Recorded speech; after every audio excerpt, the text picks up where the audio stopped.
Hey, what's up, everybody? This is Charles Debancy. I want to welcome you guys to another episode of the Dreamerspro Show, where we cover everything from sports, hot topics, classic debates, entertainment, and we give you guys a fresh perspective on things. And I always see them, man, we got one kind of show for you guys here today that you're definitely going to enjoy. But before we even get into it, please make sure you like the video and subscribe to the channel. Also, if you want to follow me on Instagram, my name is Charles Debancy, handle CTABANZ. Also follow Dreamerspro on Instagram, same name as the channel, Dreamerspro. And also make sure you check out the Dreamerspro podcast that we have pinned in the comments below. Let me go ahead and get into this show. This particular show here is like a last minute thing. We already had all of our topics, and then I just kind of stumbled upon this, and I was like, wait, what? So I was like, we definitely got to talk about it. So I was just wrapping up here, and I looked on Fadeaway World, and it had an article with the headline saying LeBron James laughs at Gilbert Arenas' epic comments on 80s and 90s basketball. Now, let's talk about Gilbert Arenas in the 80s. As you guys know, me and Gilbert Arenas have had like kind of like this friendly back and forth. Funny enough, for the I don't know what you want to call them in the comment section. Before we produced the show, I already messaged. I already told Gilbert Arenas we're producing this show, so he's not going to be surprised. Now I'm sure he's going to do a response video, but I told him before. I'm like, yo, Gilbert, you're going to see the show today. You may laugh, you may not, but I already told him ahead of time. So as you guys know, Gilbert Arenas likes to make fun of players in the past, right? Players from the 80s, the 70s, and 90s, right? That's where he kind of cuts it off. He doesn't make fun of players in the 2000s because that's kind of when he came in. So, you know, I think Gilbert has this thing where, you know, I'm not sure. Maybe one day when I talk to him, I'm going to ask him, who in your opinion, what's your top five? Because I'll be very curious to know how many players from the 80s and 90s or 70s are going to make Gilbert Arenas his top five. I'm going to be very curious, and I should ask him that because I don't know. But what happened? So I came across a video today, and apparently this video was posted on Gilbert Arenas' Instagram page. And it's basically a compilation video of Gilbert Arenas going through some footage, I believe, of the New York Knicks versus the Bulls. And I think he was highlighting the way they played, the defense, because there's just the saying is essentially this. The era in the past, it was a much more physical game. You were allowed to play more defense, whereas in this era, you're not allowed to touch guys. And Gilbert in the video is basically saying the defense wasn't that great. Like a defender, his man would beat him, and then all of a sudden, instead of allowing the guy to beat him, he would just hack him or foul him hard. And they were like, that's what they call great defense. So Gilbert, you know, put this entire clip together. So what we want to do is we want to play a little bit of what Gilbert Arenas said in this clip, and then we're going to come back. Take a listen to Gilbert Arenas here. Look at this, right hand, right court. Look at baseline, turnaround jumper. Yeah, ain't no point in passing him the ball. What are you going to do with it? All right, what we got? Okay. Oh, that's what the 80s and 90s is for. Look at the defense. You let him burn, and then you make it up by fouling hard. Y'all saying our era is soft? Look at these fouls, man. That was the 15th foul on the Knicks. Hey, man, if y'all ever played 2K, man, you know, when you start my career, these are the players you start off with. When you start my career, and that's how you start, this is it, 60 overall. So that's what Gilbert Arenas said in that clip. Now, if you scroll farther down, you will then see an image of LeBron James laughing at what Gilbert Arenas posted, laughing with like a bunch of laughing emojis, right? So LeBron was apparently laughing at what Gilbert Arenas had to say about these 80s and 90s guys. So here are my thoughts on this. First of all,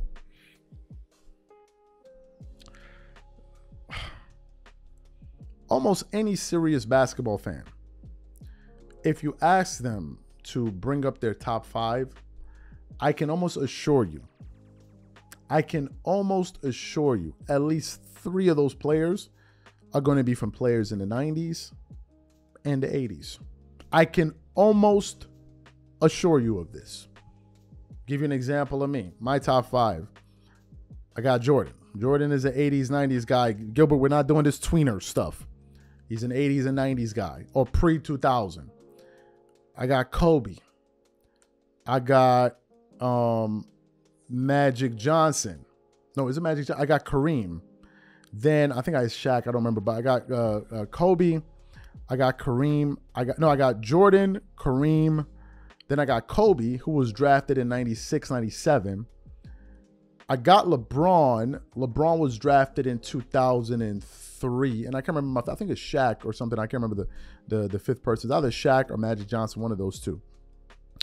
But a good amount of those players are coming out of the 80s and the 90s. Now, in my personal view, if players today are better, I have yet to see a player today on the level of a Kobe, on the level of an MJ.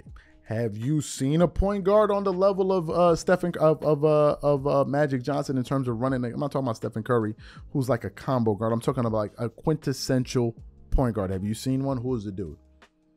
Who is the dude? Who is the dude?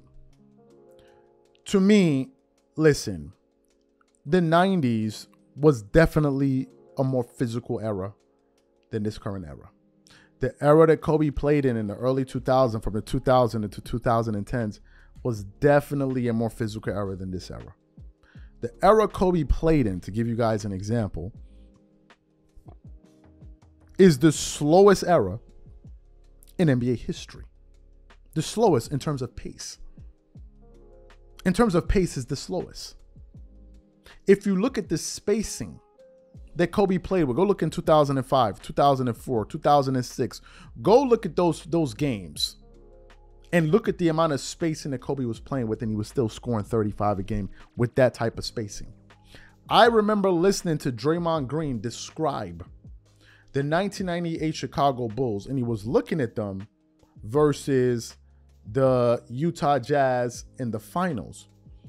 And he was discussing the spacing. He was saying that there was no freedom of movement. There was no spacing on the floor. How this era, they would beat those guys because there was no spacing. Well, if there's no spacing in a game, chances are players are going to be coming into a lot more physical contact with one another. Chances are there's going to be a lot more bumping. And to say that that era, their defense was embedded in this era, Gilbert, I got to call BS on that. I know you're a former NBA player. No one is taking that away from you, but I also have eyes. And other NBA fans have eyes too. You're not going to convince me. I don't care if I didn't play in the NBA. I don't need to play in the NBA to know that it is harder for an offensive player if you can hand check them and put your hand on them and direct them where you want to go on the court versus not being able to touch them at all. I know this. You have more freedom of movement. The spacing is wide open. So there's no way in hell you can tell me that that era wasn't more physical and the defense wasn't better. It just simply was. Period. End of story. There's no, I don't care. I don't need to go to the NBA. I don't need to play collegiately. I don't need anybody to tell me that I can figure it out. Look at this series 2 years ago when Kevin Durant, Kyrie Irving, and the Brooklyn Nets were facing the Boston Celtics in round 1. And Chris Broussard brought up a good point. He was like, the referees are allowing the Boston Celtics, who had the #1 rated defense at the time, Ime Udoka was the head coach. He said they're allowing them to play 90s basketball with defense, with the physicality. Kevin Durant and Kyrie Irving were stifled in that series. For the vast majority of that series, KD shot below 40% from the field. Below 40%. The man you crack a lot of jokes about, Giannis Antetokounmpo, go look back at his numbers and look what Giannis shot against that same Boston Celtics team in the playoffs. They couldn't do nothing with your boy. Now, some people say Giannis was playing football. It don't matter. It don't matter. He was running dudes off. He was running dudes. I think at one point he knocked one player's tooth out with the level of physicality that Giannis was playing with. So to me, I'm not with that. Now for LeBron to be chiming in, LeBron, you ain't got no business laughing, because the dudes you laughing at, Jordan came from that era, he better than you. Jordan came from that era, he better than you. He better than you. He better than you. And you laughing at those dudes' post moves. Your post moves ain't the most skilled ever. I'm just saying, to be laughing at Patrick Ewing and those dudes, you wasn't no Hakeem in the post to be laughing at those dudes. Remember, Jordan came from that era. The dude you're chasing, he came from that era that you still can't catch. MJ came from that era. Don't get it twisted. Don't be laughing at dumb dudes.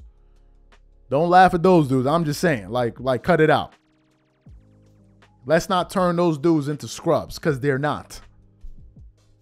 Like, they're not. No matter, I don't need to play in the NBA to know that those dudes in the 80s and 90s were bad boys. I don't care to play in the NBA to know. I don't need to go through a basketball game and go through all of the circuits to understand, damn, Charles Barkley was a great basketball player. Damn, Hakeem Olajuwon was pretty damn good. Scottie Pippen was pretty good. Clyde Drexler was pretty good.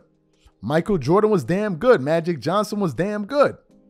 Karl Malone was a bad boy. John Stockton was a bad boy. Jason Kidd was a bad boy. I don't need to play in that era or play basketball to know that. I don't care. I don't care what anybody says. Those dudes were bad boys, period.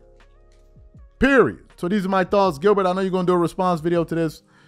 You're not going to get me off of this one. You can't pull your NBA card on me on that one. Them dudes were bad boys. I don't care who says it. These are my thoughts. Whatever you guys think, please leave your thoughts in the comments and we catch you on the next show. Peace.